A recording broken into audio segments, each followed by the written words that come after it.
मुझे क्यों शर्मिंदगी हो गया? एज अ आर्टिस्ट हूँ मैं, एटम गर्ल हूँ, आपको भी पता है। मुझे पैसा चाहिए यार, कोई अच्छा बिजनेसमैन, ओल्ड ओल्ड हो, नो प्रॉब्लम। उतारे तो नहीं है मुझे, अगर प्रोड्यूसर उस टाइम उतारने को भी कहता तो शायद मैं बिल्कुल ही ऐसे शॉर्ट में पहन लेती, तो इसमें कौन सी बड़ी बात थी।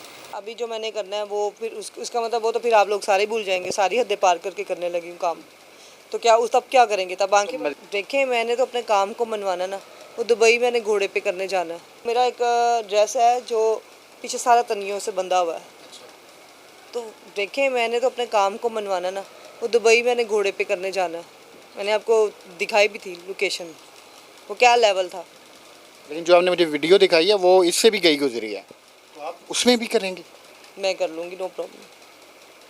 शोहरत के लिए मैंने आगे क्या नहीं किया अपना। अभी देखिए आप, इंडिया में मैंने जो सॉन्ग किया इंडिया का, वो स्विमिंग पूल से निकल रही थी, वो क्या मैं हज बन के कर रही थी। अभी शादी ना करें, फिर बस टाइम पास करें। हमारे फनकार को बदनामी की नज़र से देखा जाता है। कितनी कितनी इंडिया में लड़कियां हैं जो काम कर रही हैं और बाद में बात कर दी जाती है इस्लाम की, तो प्लीज़ इस्लाम को बीच में ना लाया करें। देखें मेरे फनकार हूँ, मेरी कोई ना कोई चीज़ लीक होती रहती है, कोई बड़ी बात नहीं है। कोई ज़रूरी नहीं कि एक की डुब्बा दे सारे खुब्बे।